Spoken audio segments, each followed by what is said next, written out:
Hi, my name is Ingrid Palmer. I am a social advocate and inspirational speaker. So I do advocacy work in child welfare, poverty, disability, education, and I work with community agencies to help build stronger relationships, bridge gaps, and create understanding among diverse communities. I spent many years in foster care. I was actually diagnosed with my disability a year after being in care. And so my adolescence was pretty um, difficult, coming to grips with the fact that I would slowly and continuously be going blind, dealing with being in care and moving from foster home to foster home. Historically, the justice system has always been really strongly embedded with racial inequalities and inequities since slavery. There's just been a long history of implicit bias, explicit racism that has really negatively impacted black bodies and black lives. And so, talking about policing, talking about the court system, judges, public defenders, the prison system, and even going as far as to when we come out of prison, so looking at rehabilitation and reintroduction into society, all those different levels are replete with racism and impacts that negatively negatively fall on black bodies.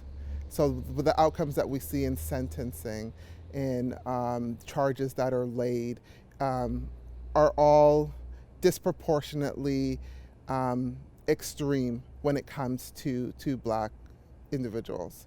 Whenever you add disability into a situation, that the layer and the impact is always greater. And so persons with disabilities who come into contact, they're racialized, that come into contact with the justice system, don't have their disability factored in. So their reactions, their behaviors that are often linked to their disability are not a consideration. And black movements have historically been seen as threatening even when they're not. Our behaviors that are similar to our white counterparts, whereas they might elicit some compassion, when it comes to us, the reflexive action is punitive.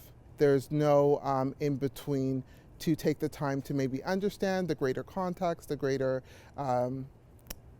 underlying situation perhaps that's coming into play in the situation. It's just we need to subdue you aggressively, forcibly, and if there's anything to investigate, perhaps that'll be done afterwards. It's interesting when it comes to mental health and invisible disabilities. It's almost like the possibility of that just disappears when it comes to racialized beings. Like, we are not considered to have mental health issues. It's almost like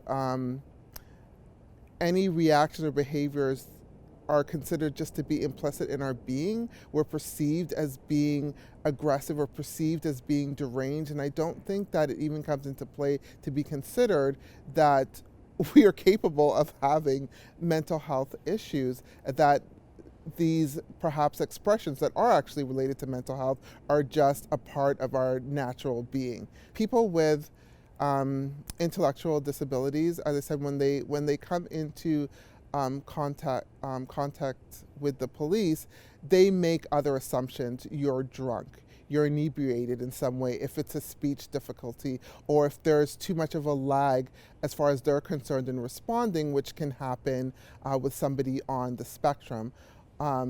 Then for some reason that is also a trigger for that person to be dealt with aggressively and violently. It's considered not willing to respond. So black people are the expectation is that you will immediately be complicit.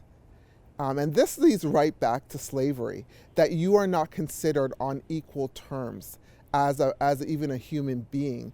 Well, I think that Black voices have been speaking out aggressively and loudly against police brutality and the injustices all along the legal system for for decades. And I think what happens now is that that needs to continue, of course, but that it needs to be joined with other voices, in particular white voices. I think that white power needs to attack and take down white power. I think that it's really important that white voices and white perspectives are not just sitting by and nodding and saying, oh gosh, that's terrible, and I see, but that they need to be expressive and explicit in that this cannot continue, and that they need to hold space for marginalized voices to be heard.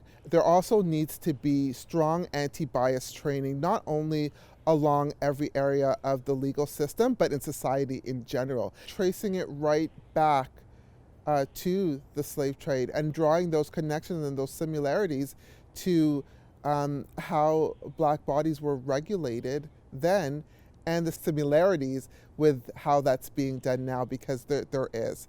And it would be a real eye-opener for some people to really draw those connections, and that without being able to do that, they don't really understand that, unfortunately, living with this is a natural part of Black lives, and it shouldn't be.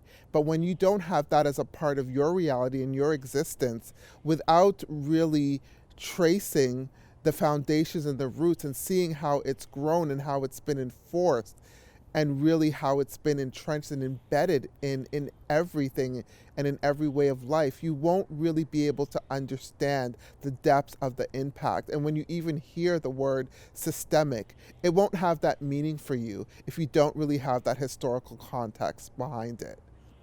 I did make that point earlier about having white voices contradict white voices. And that is also important, but it is also important to know when to that you being quiet, you being silent, and you just holding space is the most powerful thing that you can do.